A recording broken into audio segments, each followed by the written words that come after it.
One of the things that John Lynch said was when you were here for your 30 visit, you seemed really comfortable in your own skin and that you weren't nervous at all. And if you were hiding it well. Were you nervous at all? I wasn't. I wasn't. I just came in. They kind of made me feel at home. So it's very, like you said, a very comfortable visit. And we're just meeting great people and talking and having a conversation. Could you talk a little about your wrestling background when you took up that sport and how it kind of helps you doing what you do today? Yeah, for sure. Yeah, I wrestled in high school. Started my sophomore year because I played basketball my freshman year. So my sophomore year, all the way to like my last year, I wrestled. And I started at 220, and I went up to heavyweight my last year. And it helped me with football. Like it helped me with it helped me with like my grip strength and like my balance and my body control, to where like I can take on the block and still be stout in the run game, stuff like that. So. What was the highest weight that you wrestled? The highest weight probably like 250, but I wrestled in the weight class of 285. Oh, okay. So you're 250 wrestling 285-pound guys. Yes, sir. How did you fare in those matches? I made it to state. Yeah, my last year I would have placed at state. I think I missed weight, like I was too light or something like that. Yeah. Mykel, I actually talked to Rusty Manziel for a long time, and he said that a lot of your career that he's covered you wanted to make sure that your family was a part of every milestone throughout your football career. A few of them are here today, I'm assuming, but then also to be able to bring it in with them yesterday. What's the moment that sticks out to you? Man, just being in that room, and after I'm getting that call, I'm just hearing my people screaming and celebrating. I'm shedding tears and stuff like that. So it's just that exact moment is what I think about when you ask me that question. Is it important for you to do it to watch the draft at home rather than go to Green Bay? Only reason why it was important to me because I wanted to be around more family, and I feel like I can get more family at home versus Green Bay. You know, Coach Scott, Trey Scott, Georgia, there's a lot of guys that have come out, defensive linemen in Georgia, and they've done well in the NFL. I guess, how did he influence you, or what are the most important things he taught you? And does it give you some level of confidence seeing former teammates and other Georgia players who doing well?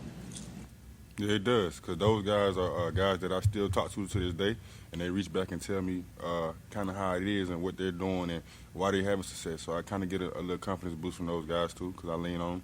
But Coach Scott is a great teacher. That's what made Coach Scott different as a coach. That's why his players come out a little bit ahead of the curve, because of how he slows the game down and how he teaches us play by play, block by block, step by step. Have you met any of your fellow defensive line teammates yet, or joined their group chat? Not yet. I met Gira. I don't want to mispronounce his name. I met one of them earlier. I don't want to mispronounce no names. I'm sorry, but I gotta reconnect with the guys. I gotta get up with the guys, man. Lock in with the guys. But I ain't really had the opportunity to see all of them yet. Last night you said you were really excited to work with Nick Bosa. What is it about him that you've watched that you want to add to your game, or what have you learned? What do you want to learn from him? I want to learn everything from him. I want to learn how he rush. I want to learn why he do the stuff he do. I want to learn how he think. So that's something that I can't wait to get. I can't wait to get next to Nick and pick his brain a little bit, ask him questions, ask him what he's seen and why he did that, and just ask him about the game. You feel me? Try to take some stuff from him.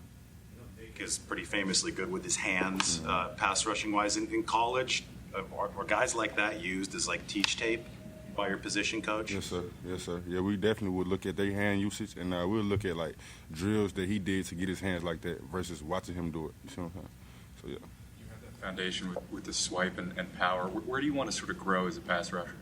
I'd probably say with my pass rush plan, because like you said, I got the swipe, I got the long going, I can go power, but I need to be a better player. In my opinion, I need to be more decisive on what I'm gonna do in my pass rush. When you walked in the locker room today, which names kind of stuck out to you immediately? Man, a couple different ones, man. It's a lot of guys in that locker room. But a couple good friends, like my guy Robert Bill, Beefy. I might put his name out there. I played in college with him, and this is my guy. He's like a big brother to me. So I came and seen him first, and then I got a couple teammates a couple good friends that are teammates now. So I went by their locker too. Some of those guys. Diomedor Lenore actually showed love as soon as you were drafted yesterday. Did you see that? I know your mentions were probably crazy. Yeah, I ain't see it. That's my guy though. That's my dog. Much with Robert Saleh, the defensive coordinator? I spoke with him shortly earlier. It's been great, man. On my visit, he kind of expressed to me the plan, and I love the plan. And we kind of see eye to eye on that, on how I'll be used in the system and stuff like that. So it was great. Did you know Chris Kasarik before you went through this process? Nah, before leading up to, I did not. But as this process started, I got more familiar with him. Great coach, great guy. Can you share a little bit about the plan for you or his plan for you, Salas? We really got to get back. We really got to get back into detail about it and go watch some ball and get on the field and be able to put stuff in position before I can disclose some of that with you.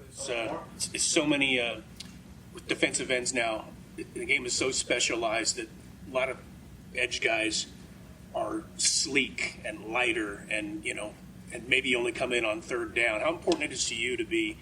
I mean, you're only 20. You could still put on 15, 20 pounds maybe, or to be like a real, every down defensive end that does both things, run and pass. Yeah, I take pride in that. I want to be able to be on the field every down. So I feel like if you're able to do that, but they're going to take care of you when it's time to take care of you. So I want to be able to be on the field as long as I can. And that just comes with learning your job, your responsibilities, doing what you're supposed to do, and excelling and playing well. So you got to do all those things to be able to be on that field in that capacity. So. Not a lot of guys play through a high ankle sprain. Yes, obviously, you made the decision to do that.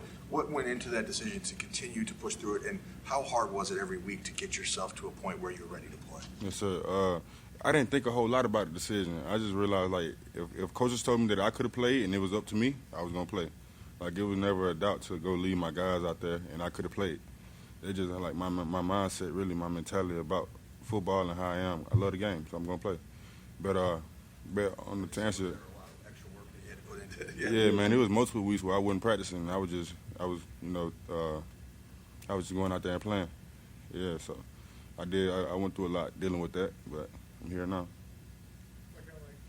Like all draft prospects, you were, scrutinized and analyzed leading up to this, quite a bit. Like strengths, weaknesses. You mentioned you're not, totally there yet. But were there any time, like draft profiles of things you saw, like, this is not a weakness? What are they talking about?